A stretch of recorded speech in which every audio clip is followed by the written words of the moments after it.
Hello, this is John Burke. I'm a lecturer at Resabia University, and I'm offering a course on arbitration for business students or business enterprises. And today I want to continue my discussion of the arbitration agreement because it's the foundation stone of arbitration. Without an arbitration agreement, you can't have arbitration. That's point blank.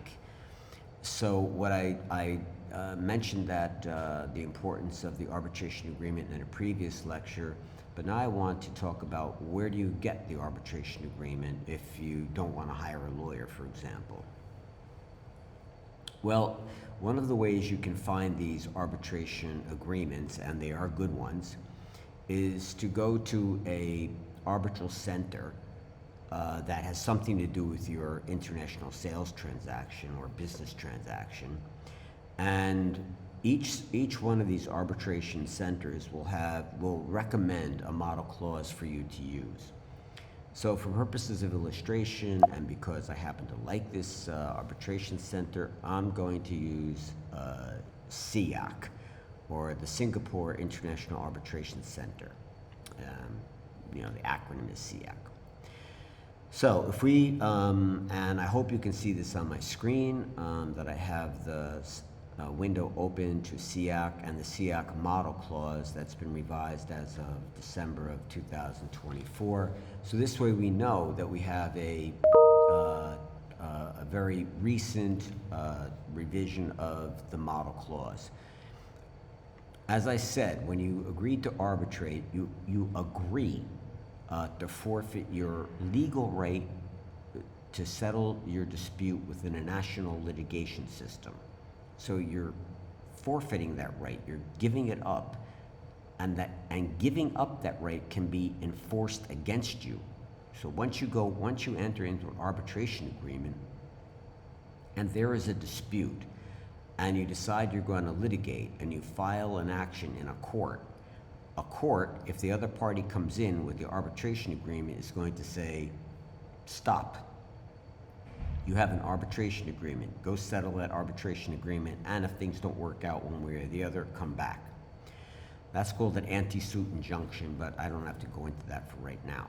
So what I want to tell you for today's lecture, and it's very simple, is you're going to, in your main agreement, you're going to cut and paste one of these model clauses, and this will suffice to give you a valid arbitration clause in virtually all instances. There's always exceptions. So what do they say? They say any dispute arising out of or in connection with this contract, that is typical language you're going to find anywhere, including any question regarding its existence, validity, or termination. They always say that as well. I'll have something more to say about that a little bit later. But here it is, shall be referred to and finally resolved by arbitration. So you're not giving yourself a choice. By agreement, you're undertaking a contractual obligation to resolve any dispute arising out of or in connection with the contract by arbitration. And if this is the only thing your contract says, it's only by arbitration. Then, of course, if we're using a center, it will continue, and it will say, administered by the Singapore International Arbitration Center, SIAC, which, as I said, this is a good thing because you want a center to be the focal point. You want the center to provide the services, to administer the arbitration, to organize it, to make it easy for you. It will also say, in accordance with the arbitration rules of the Singapore International Arbitration Center, for the time being in force, which rules are deemed to be incorporated by reference in this clause. So what does it mean? It means that there are certain rules that are in effect as of the time you put this clause into your contract, and those arbitration rules of this particular arbitration center, SIAC, will be incorporated by reference. Again, this is a good thing. Why? Because you need rules. It imposes structure on the arbitration. It will explain this procedure of the arbitration. How is it going to take place? It's important not only for the customer, you, but it's also important for the arbitrators because they also will be bound by the tribunal's rules. So this is a very good thing. It imposes structure. It'll also contain the schedule of fees and costs. So up front, it gives you a lot of good data. The next provision you'll see here, and this is probably not so obvious for someone who's not a lawyer, it says the seat of the arbitration shall be Singapore. Well, what does this, well, no one's sitting necessarily anywhere. No one's necessarily sitting in Singapore. What this refers to is that we're going to create a fiction that for purposes of this arbitration, that it is taking place in Singapore, even if we meet in Paris, we meet in Vienna, we meet in Beijing. It doesn't matter where we meet to hold our hearings with the arbitrators, or where the arbitrators may meet. They may meet online. But for purposes of, it's an important rule because the seat is important, because the seat will have its own law on arbitration. Not only will the seat have its own law on arbitration, but it has a court system. So in some instances where the arbitral tribunal makes a decision, which usually will be called an interim award. So it's something that happens before it enters the final award or before it completely decides the case. But for example, you don't like it. You want to say, no, arbitrators, you're wrong. Well, because arbitrators are private parties and have no authority to enforce anything,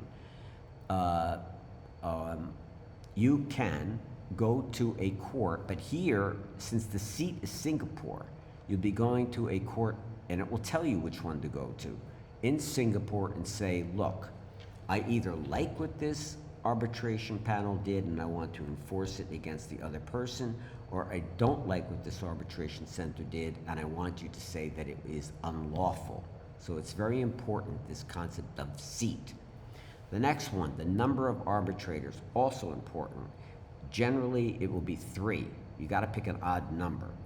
Now, if you have a dispute that is not a very significant amount of money, it's not a significant value, you may, and you can find this again through SEOC or in any one of the other arbitration centers, what's called expedited media arbitration or document-only arbitration, which means that the period of time in which the arbitration takes place is much shorter. It's generally 3 months. It also means that there will be a single arbitrator, that arbitrator will decide the case only on documents. It's not going to be taking testimony of witnesses and doing this and doing that. No, it will just be looking at documents. But if the amount in dispute is not a lot, you save money and it's fast. It's 3 months and that's it. And all the deadlines will be set forth, again, in the expedited rules of arbitration for that particular center.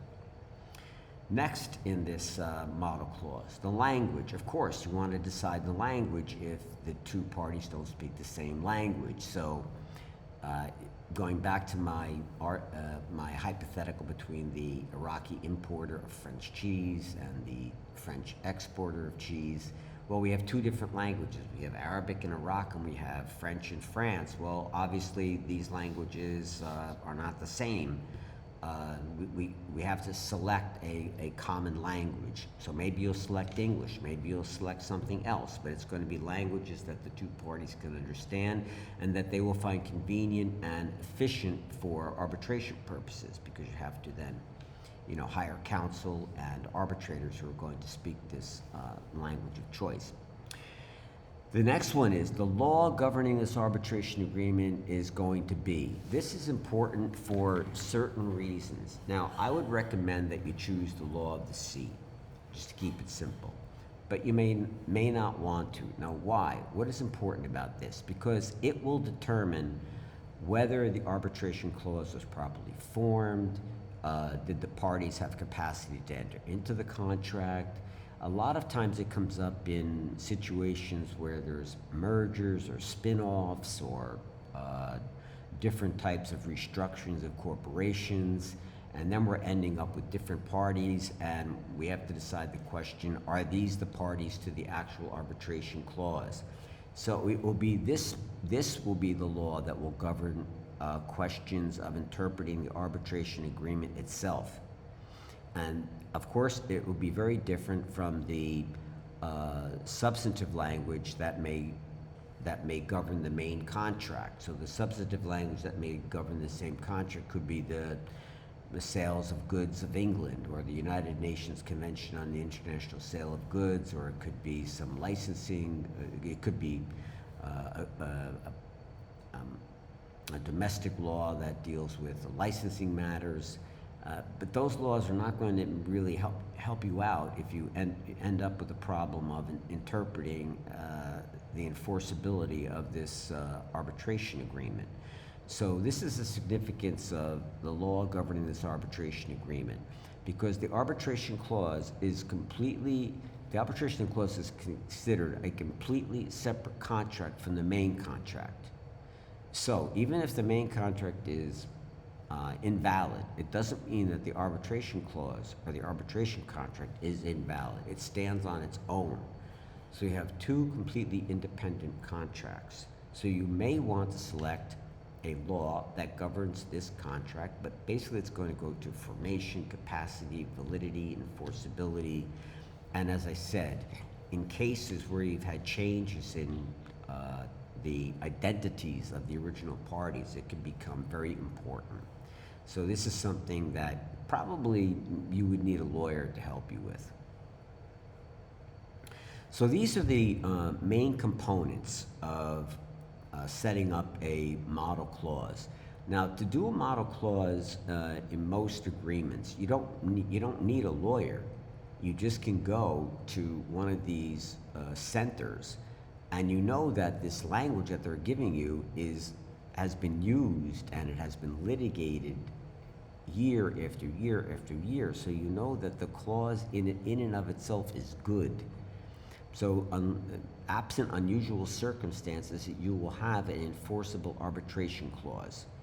But don't forget about the language, the number of arbitrators, and yes, these two concepts, seat and the law governing the arbitration agreement itself, they are nuanced, and you may want to consult a lawyer about them.